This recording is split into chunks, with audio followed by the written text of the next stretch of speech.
안녕하세요, 부동산 이어로입니다. 오늘은 청약통장에 대한 이야기를 한번 해볼 텐데요. 제가 운영하는 SNS를 통해서 많은 분들이 최근에 이 청약통장을 해지해야 되냐 아니면 계속 유지를 해야 되냐라는 질문을 정말 많이 해주십니다.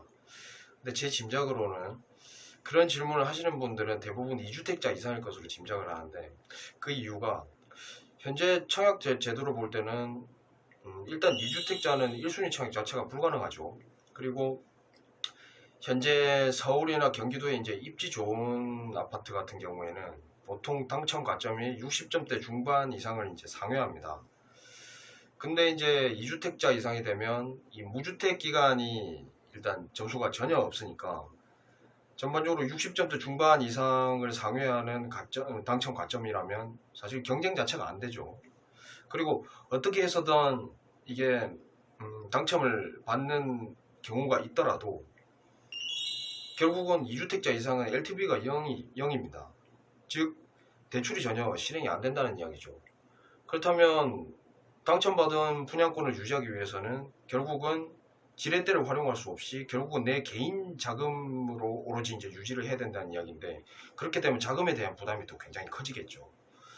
그런 이유 등에서 많은 분들이 청약통장을 이제 해지하는 게 좋지 않느냐라는 질문을 주시는데, 일단 결론부터 말씀드리면 저는 그렇게 힘들지만 않으면 청약통장은 끝까지 유지하셨으면 좋겠다라는 생각입니다. 그 이유가 현재 현 정부에서 사실 사상 유례 없는 강력한 부동산 규제 정책을 지금 피고 있죠.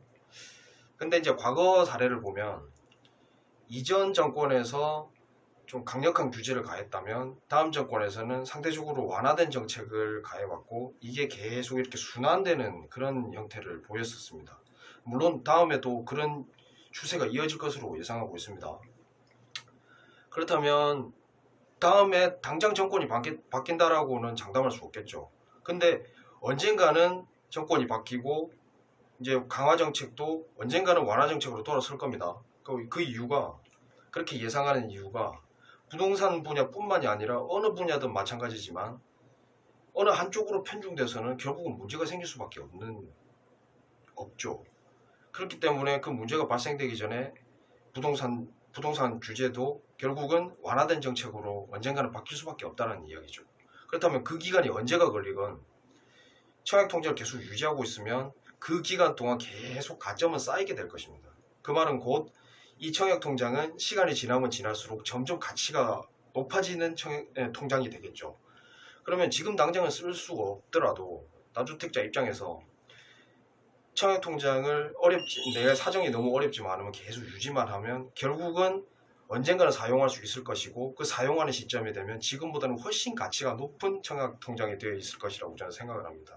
그렇기 때문에 지금 현재 청약통장을 갖고 계신 다주택자라면 계속 유지를 하시고요.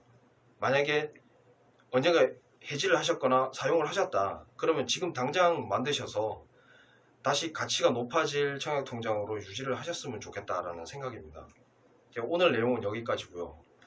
제가 앞으로 또 계속 생각을 해서 좋은 내용이 있으면 다시 영상으로 제가 꾸며보도록 하겠습니다.